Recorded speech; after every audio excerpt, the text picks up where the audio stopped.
So the brand new Scream 7 is coming out next weekend. Yeah, next week. It's coming out next weekend. And I looked at my YouTube channel. I was scrolling through all my videos, and I've only reviewed two Scream movies. The fifth one, which is just Scream, and then Scream 6, and that's it. And I'm like, I've never reviewed any. I never talked about or just talked about the other Scream movies in this franchise. And I'm like, yeah, might as well. I mean, why not? Like, Scream 7 is like almost around the corner, and we're almost around the corner with the new brand new Scream 7 movie, so I might as well get all of them out of the way in preparation, in preparation and in celebration of the brand new Scream 7 that's coming out next week. So might as well, and let's do this chronologically. And yeah, I'll give you guys. I was thinking about like, should I do like an updated like review for Scream 5 and Scream 6? I was like, nah, maybe not. Maybe not. I think I'll just leave it as it is. Whatever, I think I'll just leave it as it is. I won't uh go in too much. But yeah, like, Scream is directed by the one and the only horror legend Wes Craven, and it stars like David Arquette, Nev Campbell, Courtney Cox, Matthew Lillard, Drew Barrymore, and Skeet Ulrich. I'm so sorry. There's like two names in that whole list of actors that I'm pretty sure I mispronounced. But anyway, I apologize. But anyway, it is set in the fictional town of Woodsboro, California. I actually thought Woodsboro was a real like thing until like I figured out until deep within until I looked it up, and like deep within like the Scream movies, I was like, it's completely fictional, it's not real, kind of like Wakanda.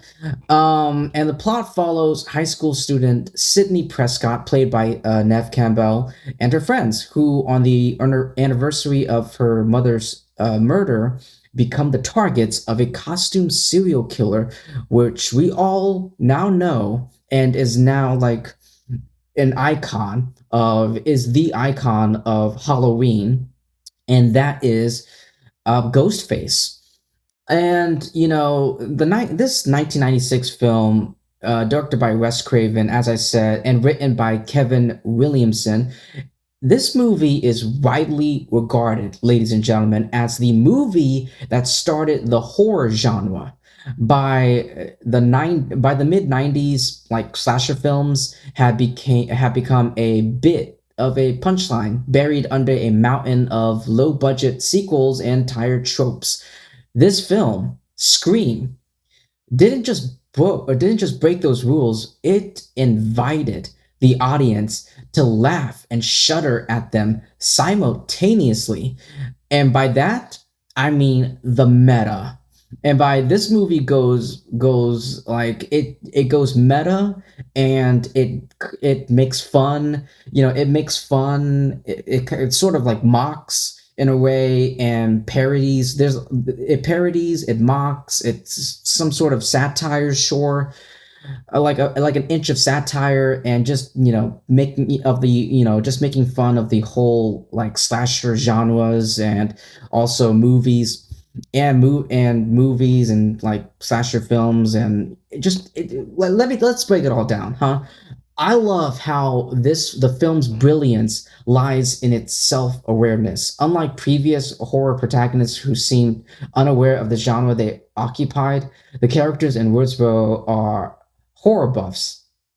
They know the rules. Don't have sex, don't drink, never say "I'll be right back," which creates a unique tension where the audience is constantly trying to stay one step ahead of a killer who also knows the rules themselves. And this movie, when it came out, I looked at the critic score. I looked at, the ratings and the scores of different, websites such as Rotten Tomatoes. And it's got like a 77%. Speaking of Rotten Tomatoes, it's got a 77% on Rotten Tomatoes, and that's this critic score, which is which is I believe Scream 2 has like an 83-ish percent. Scream 2 on Rotten Tomatoes.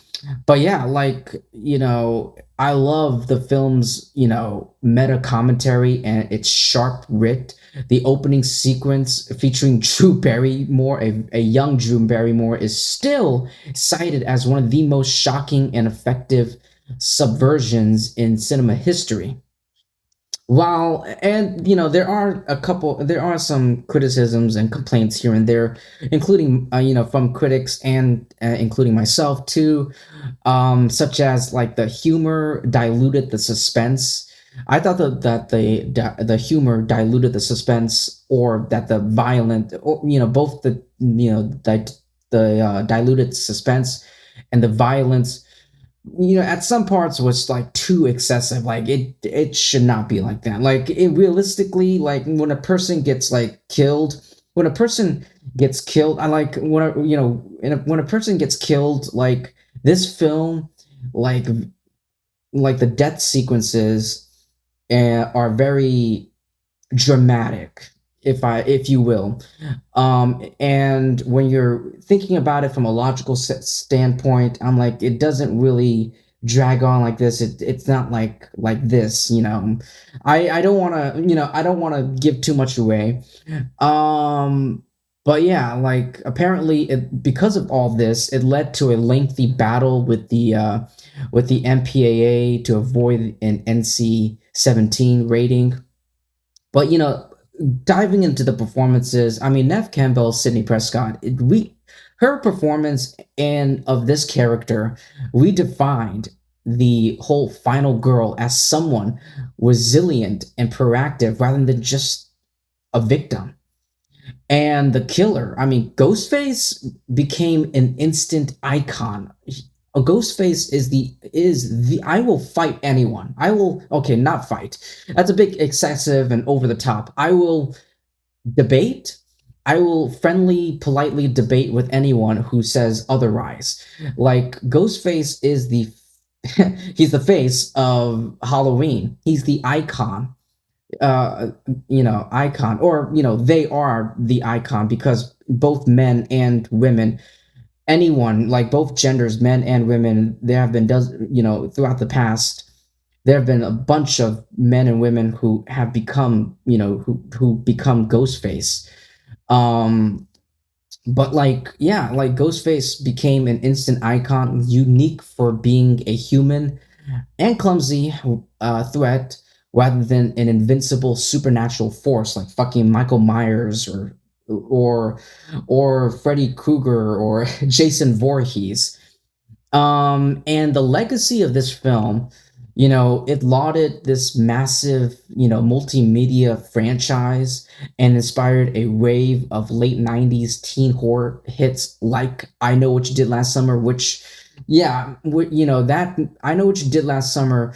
Like, if you've seen that movie, with Fred and Daphne, like Buffy, like Fred and Daphne from the Scooby Doo movies, from the Matthew Lillard Scooby Doo movies. That first I Know What You Did Last Summer film, you watch that, it's like there is a bit of, there is some resemblance. There is resemblance and some familiarity when it comes to Scream sprinkled into that film. But yeah, like, but yeah, as Billy Loomis said, as Billy Loomis says, movies don't create psychos. Movies make psychos more creative. But yeah, that's pretty much all I have to say with Scream. I mean, this movie. It's Kevin Williamson, who was struggling to get his projects off the ground, was inspired by a report of a series of murders by the Gainesville Ripper, as he wrote a screenplay that satirized the cliches of the slasher genre popularized in films such as Halloween or Friday the 13th, and Craven's own A Nightmare on Elm Street.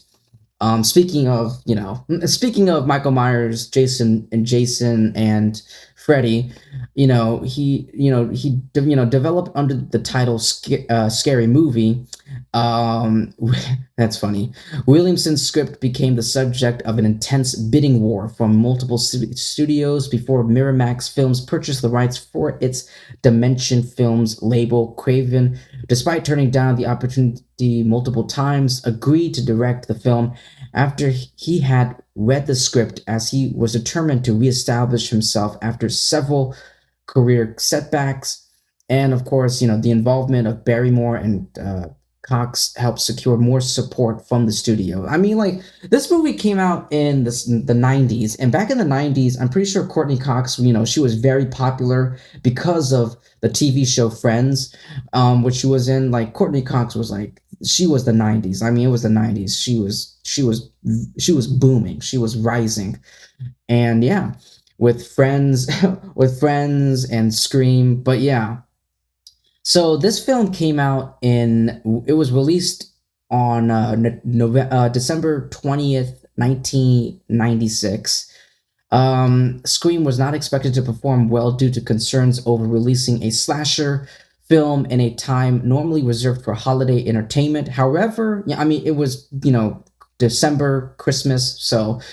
But however, it went on to gross approximately $137 million worldwide through the strength of word of mouth, becoming an unexpected success and one of the highest grossing films of that year. And of course, contemporary reviews, coming back and, as modern day, modernly, these days we go back and we rewatch, these older films, and we analyze it. Does it still hold up, or does it not? But yeah, like nowadays, like it's been getting a lot of positive reviews with, like I said, there's a lot of greatness when it comes to the performances of the cast and its unique, brilliant meta humor. But yeah, I thought the violence was pretty excessive and unrealistic, and the lack of suspense in favor of that humor of that meta humor. But anyways, Scream revitalized both Craven's and Barrymore's career and helped bolster the careers of its young cast. Um, but yeah, like in the years since its release, Scream's, reception has continued to be positive. It has been credited with rekindling interest in the horror genre during the 1990s, following a decline in the genre's popularity that has been credited for shifting the genre towards younger audiences and casting established actors. Um, and of course, the film's opening sequence, in which Barrymore's character is killed by Ghostface, is just one of the most shocking and submersive sequence in cinematic history, not horror history or the Halloween, like cinematic history, period, like in general. And now we have this huge, ginormous franchise, as well as an anthology television series. Which the Scream. By the way, the Scream TV show. Maybe I'll talk. You know what? Maybe I'll add. Maybe I will talk about the Scream TV show. It's more of an anthology. I watched the first season.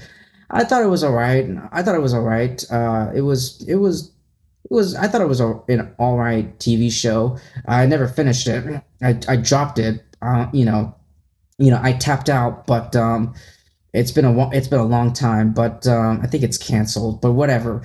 But yeah, that's pretty much all I have to say for Scream. I mean, kudos to everyone involved. Great job for building this franchise, and yeah, that's pretty much it. Thank you so much, everyone, for taking time to listen to my review, my thoughts. Please like and subscribe. Definitely subscribe, because that will help me and my YouTube channel out a lot. And I will see all of you guys in my next video. Peace.